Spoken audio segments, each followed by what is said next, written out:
astuces pour faire changer d'avis son ex. Alors si tu regardes cette vidéo, que le thème t'intéresse, c'est que visiblement tu es dans une reconquête amoureuse qui est en train de virer à la stagnation et que tu es en train de te demander s'il va être possible ou pas à un moment donné de faire changer d'avis ton ex à ton sujet pour qu'il te redonne une chance ou pour qu'elle accepte peut-être d'entrevoir l'idée que finalement la relation peut valoir le coup d'être sauvée. Alors dans cette vidéo, on va procéder un peu à l'envers. Les 5 astuces que je vais te donner vont venir d'une réflexion qui est mais qu'est-ce qui en fait empêche ton ex de te redonner une chance aujourd'hui? C'est en évoquant les freins qui empêchent ton ex de te redonner une chance que je vais te livrer les astuces qui correspondent.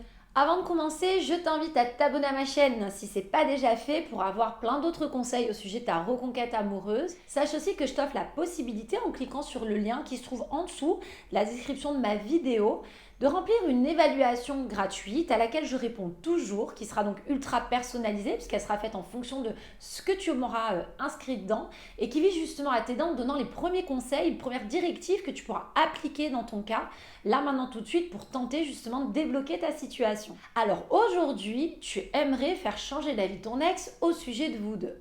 Alors première astuce, rassure-la. La rassurer, c'est pas chercher à lui dire combien tu as changé, combien tu es quelqu'un de parfait aujourd'hui, combien tu as tout compris. La rassurer, c'est avoir une posture, un comportement qui peut l'amener à se retrouver dans une finalement bulle un peu moins anxiogène que ce que ça a été jusqu'à présent. Pourquoi la rassurer? Parce que dis-toi clairement que si aujourd'hui ton ex ne souhaite pas changer d'avis pour le moment, c'est qu'elle a des peurs. La peur que ça recommence comme avant, la peur que les changements ne soient pas véridiques, la peur tout simplement de repartir dans quelque chose de compliqué, la peur de faire marche arrière aussi et d'avoir dépensé cette énergie pour la rupture inutilement, la peur du regard de l'entourage, des proches qui sont peut-être au courant de cette rupture, bref, une multitude de possibilités au sujet des peurs, mais qui peuvent à coup sûr aujourd'hui empêcher ton ex de vouloir changer d'avis. Si ton ex ressent des peurs, ou même une seule peur, c'est forcément qu'elle a un stress occasionné. Si tu as un comportement qui derrière est anxiogène, si toi tu continues à accumuler des peurs, si tu as un comportement qui vise justement à accentuer les angoisses qu'elle peut avoir à ton égard, tu peux être certain que non seulement elle ne changera pas d'avis, mais en plus elle n'y pensera même pas. Comme tu ne peux pas malheureusement traiter chaque crainte de ton ex pour pouvoir la rassurer au cas par cas, parce que ce serait bien trop compliqué pour le moment et c'est quand même long, c'est des choses que tu vas pouvoir faire tout au long de ta reconquête. Mais là déjà, s'il y a une première chose à faire au niveau de la peur, ça va être du coup d'avoir un comportement calme, serein, d'éviter les rapports de force et surtout tous les questionnements qui sont plutôt à finalement créer encore du tumulte davantage dans sa tête. Alors que dis-toi qu'aujourd'hui, c'est déjà peut-être pas si simple pour elle non plus. Deuxième astuce. Arrête ton entêtement. Si pour toi aujourd'hui ta priorité c'est de faire changer d'avis ton ex coûte que coûte, en essayant de la raisonner, de lui donner une multitude d'arguments qui pourraient la faire revenir sur ses positions, tu es en train de te gourer bien fortement. Si je te dis ne pense pas à des chaussures rouges, tu viens de penser pourtant à des chaussures rouges. C'est comme ça, c'est mécanique. Ça s'appelle aussi l'esprit de contradiction. On l'a avec un tout petit. Il suffit de dire à un enfant mais pas la main, fais attention, tu vas te piquer. Pour voir une main se tendre et aller piquer les bouts des doigts parce que c'est plus fort que lui. C'est un esprit de contradiction, c'est un besoin finalement d'être dans la rébellion au moment où il y a une opposition. Si tu réalises qu'aujourd'hui, après la rupture, d'aller essayer de raisonner ton ex avec des propos, des arguments, tout ce que tu peux avoir envie et que tu as mis de côté dans ta poche et que tu veux lui sortir tel un bonus, ben finalement tu vas susciter en elle une rébellion, une opposition qui ne fera que l'aider à argumenter, appuyer ce qu'elle t'a déjà dit jusqu'à présent, à savoir qu'elle n'a plus envie de se remettre avec toi, que peut-être même elle ne t'aime plus, et même parfois avoir des propos qui vont être extrapolés, c'est-à-dire qu'elle va venir à te dire des choses qui sont quand même exagérées quand tu y réfléchis, mais elle le fait tout simplement parce que ton entêtement la pousse à le faire. Au lieu d'être dans la lutte, privilégie en tout cas pour le moment, pendant un laps de temps, la patience. Ce qui m'amène à ma troisième astuce. Attendre le bon moment. Alors là, peut-être que ça ne te parle pas ou que ça te fait rire que je te dise ça comme astuce. Pourtant, elle est bien réelle et c'est peut-être même l'une des plus utiles. C'est pas parce que là, maintenant, tout de suite, tu es convaincu qu'il faut raisonner ton ex ou que c'est maintenant qu'elle doit se décider que tu as raison. Ton ex est peut-être pas du tout aligné avec toi et est centré sur plein d'autres problèmes. Peut-être à cause d'un burn-out émotionnel, d'un burn-out professionnel ou en tout cas tout simplement parce que sa rancœur, sa colère, finalement l'axe plus sur des rancunes à ton égard plutôt qu'à revoir ses positions. Bref, c'est pas parce que pour toi aujourd'hui c'est le moment d'aller taper à la porte pour la faire changer d'avis que c'est le moment opportun pour elle.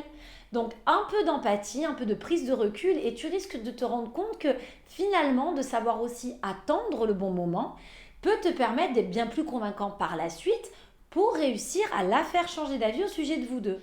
Attendre le bon moment, ça ne veut pas dire être inactif ou ne rien faire. Tu as des tas de choses à mettre en place, même si tu n'es pas là à chercher à la convaincre. Tu pars un comportement, comme on vient de l'évoquer, qui sera plus cool, moins anxiogène, recréer des liens, recréer du feeling, retrouver une complicité, te rendre serviable si ce n'était pas le cas jusqu'à présent, ou alors même te centrer plus sur toi si tu étais trop harcelant, trop possessif. Bref, tu vois là que en quelques exemples, tu as une multitude de choses à travailler autres que de chercher à la raisonner ou à la faire changer d'avis. Quatrième astuce, agis plus que tu ne parles. Ne sois plus prévisible. Arrête de vouloir exposer tous tes changements, tout ce que tu as compris. Si tu l'as déjà fait, ne serait-ce qu'une fois, ça suffit amplement. Maintenant, recentre-toi sur ce que tu dois mettre en place pour prouver tes dires. Arrête d'aller faire des discussions en long, en large, en travers. C'est du vent, ça sert à rien et c'est normal. Ton ex n'a pas envie d'y croire, ton ex a peut-être même pas envie de l'écouter et ton ex, de toute façon, si toutefois elle l'entend, se dira que c'est faux ou que ça ne tiendra pas dans la durée ou que t'en fais trop ou même que tu ne le fais juste que dans le but de la récupérer et que donc, le jour où elle reviendra, ça recommencera.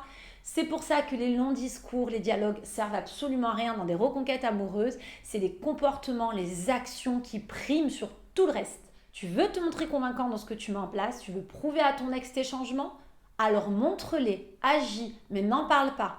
Tu créeras plus de surprises en plus, ce sera plus étonnant, plus impactant.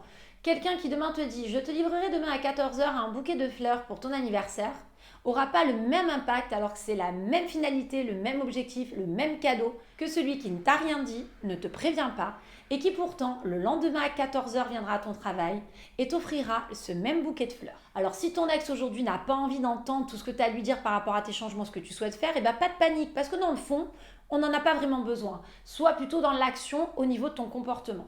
Et ce qui nous amène à la 5e astuce, logique. Deviens donc la meilleure version de toi-même. Si tu pars du principe que dans les astuces précédentes, tu ne dois pas créer de situations plus anxiogènes que c'est déjà, que tu dois accepter d'être quand même patient, d'attendre le bon moment, et en plus que tu dois te concentrer sur ton comportement, les changements que tu dois mettre en place, plus que sur les dires, tu comprends qu'aujourd'hui, ta seule priorité, avant même de chercher à faire changer d'avis ton ex, ça va être de révéler la meilleure version de toi-même à ton ex. Tu sais, te pose pas trop de questions, tu peux penser que c'est difficile de montrer les choses, mais tout se sait dans la vie, que ce soit à travers vos échanges, ta façon de communiquer. Obligatoirement, on va ressentir à un moment donné qu'il y a quelque chose qui s'est mis en place te concernant. Quelqu'un qui a été très harcelant, possessif et qui décide de faire un vrai travail personnel sur un lâcher-prise, ça se ressent. On passe de quelqu'un qui était compulsif à chercher à contacter son ex pendant 10 fois, par exemple, toutes les journées ou je ne sais quoi, à quelqu'un qui est capable d'avoir des nouvelles une fois par semaine. Et ça, c'est pour tout le reste. Quelqu'un qui était plutôt tendu, qui était axé sur lui, à faire changer d'avis son ex, qui du jour au lendemain commence à être serviable et qui, quand il a rendu service à une ex, commence pas à lui dire derrière « ah oui, mais bon, sinon t'as réfléchi pour nous deux, parce que quand même c'est dommage ». Bref, on ressent qu'il y a quelque chose qui se met en place, qu'il y a une magie qui est en train de s'opérer.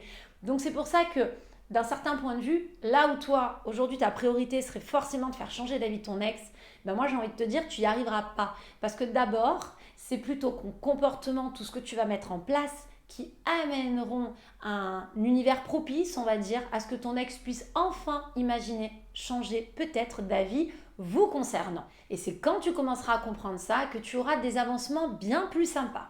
Allez, si cette vidéo t'a apporté de l'aide, pense au petit like d'encouragement, à t'abonner à la chaîne si ce n'est pas déjà fait. Je te rappelle que tu as la possibilité de remplir une petite évaluation gratuite qui se trouve dans le lien de la description de ma vidéo, à laquelle je réponds toujours de manière très personnalisée de ce fait pour t'apporter mon aide, quelque chose qui va te permettre d'être appliqué là tout de suite dans ta situation actuelle. Et en attendant, je te dis à très bientôt pour la suite de mes conseils.